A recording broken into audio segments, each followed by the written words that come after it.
알고 타자, 자동차의 물리적 특성. 교통사고의 원인은 크게 세 가지로 구분할 수가 있습니다. 첫째로는 운전자와 보행자를 포함한 인적 요인. 둘째로는 도로구조, 안전시설 및 기상을 포함한 환경적 요인과 셋째로는 자동차 구조 및 특성으로 인한 자동차 요인인데요. 상당수의 사고가 운전자의 부주의로 인한 인적 요인이 대부분을 차지하고 교통안전시설이라든가 도로 구조나 상태의 개선점도 없지 않겠지만 운전자가 자동차의 특성을 잘 이해하고 실제 운전 행동에 잘 적용하기만 해도 크게 안전이 확보되겠죠. 차 뒤에서 노는 아이를 미처 발견하지 못해서 발생한 사고 소식을 어렵지 않게 접할 수 있는데요. 이런 사고는 사각지대를 인식하지 못해 벌어지게 됩니다. 운전자는 자동차에서 사방을 전부 볼 수 없는데요. 자동차에 사각지대가 존재하기 때문입니다.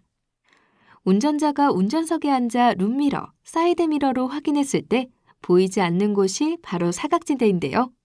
전부 6곳으로 일반 승용차의 경우 전방 사각은 약 1.15m, 필러 사각은 약 4.4m, 사이드미러 사각은 약 4.25m, 후방 사각은 약 7.15m입니다. 차가 클수록 사각지대는 넓어지게 되는데요. 아무리 사이드미러 체크를 잘 한다고 하더라도 항상 사각지대의 위험에 노출되어 있다는 것을 염두에 두고 반드시 차 주변을 확인하는 것이 안전운전에 가까워지는 길이겠죠. 또한 멈추어 있는 차는 항상 뒤로 움직일 수 있으므로 어린이들은 자동차 근처에서 놀지 않도록 해야 합니다. 장마철에는 빗길에 미끄러지는 사고도 빈번하게 발생하는데요. 고속수행 시 도로에 고인 물 때문에 타이어가 도로에 닿지 않고 물 위로 떠올라 미끄러지는 현상을 수막 현상이라고 합니다. 보통 시속 90km 이상 달리면 발생하지만 타이어의 공기압이 낮거나 타이어가 마모된 경우에는 시속 70km에서도 발생하는데요. 수막 현상을 예방하기 위해서는 타이어의 적정 공기압을 확인하는 것이 중요한데요. 공기압이 너무 낮으면 물을 밀어내지 못하므로 수막 현상이 일어나게 됩니다. 자신의 차량에 맞는 공기압을 확인하고 유지해야 하는데요. 운전석 문의 옆면 또는 밑에 표기되어 있는 공기압을 확인하고 그 기준에 맞게 유지시켜 주어야 합니다. 타이어 홈의 깊이 또한 확인해야 합니다. 홈의 깊이가 낮으면 물이 잘 빠지지 않고 물이 밀려 수막 현상이 발생하기 때문에 마모도를 확인해 주어야 합니다. 타이어 마모도는 어떻게 확인하면 될까요?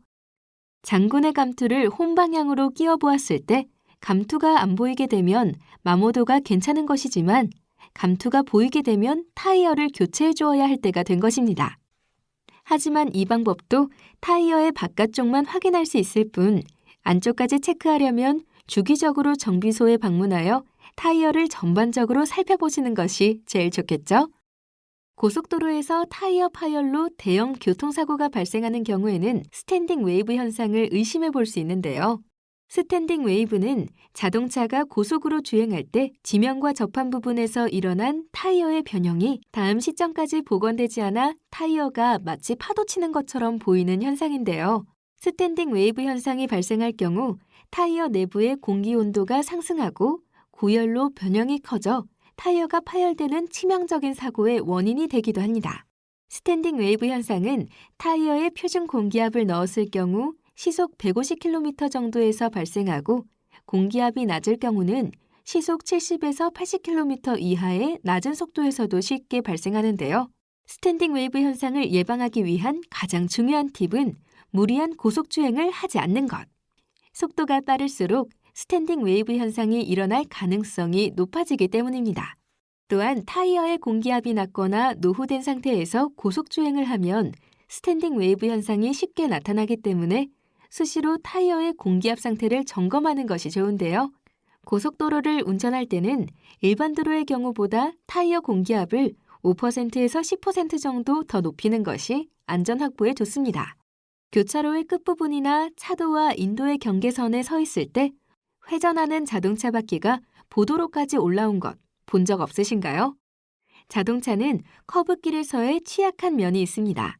자동차가 방향을 바꿀 때 앞바퀴보다 뒷바퀴가 회전 방향 쪽으로 더 들어가 지나가게 되는데요. 이때 안쪽 앞바퀴와 뒷바퀴가 지나간 자국의 차이를 내륜차라고 하고 바깥쪽 앞바퀴와 뒷바퀴가 그리는 자국의 차이를 외륜차라고 합니다.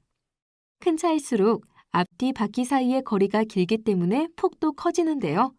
따라서 차체의 크기를 고려하여 좌우회전, 후진 선회 시 주변 보행자에 유의해야 합니다. 내륜차 사고를 예방하기 위해서는 회전 시 1m 이상의 거리를 띄우고 차체의 반이 모퉁이를 넘었을 때 회전을 시작하는 것이 안전합니다. 외륜차 사고는 후진 시에 발생하는데요.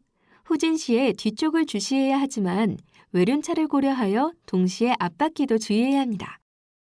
보행자는 회전하는 자동차의 뒷바퀴를 조심하고 차도나 길모퉁이에 내려서지 않도록 하는 것이 안전합니다. 이처럼 자동차의 구조와 특성을 잘 알고 점검하고 운행하여 사고를 예방해야겠습니다. 알고 타자, 자동차의 물리적 특성.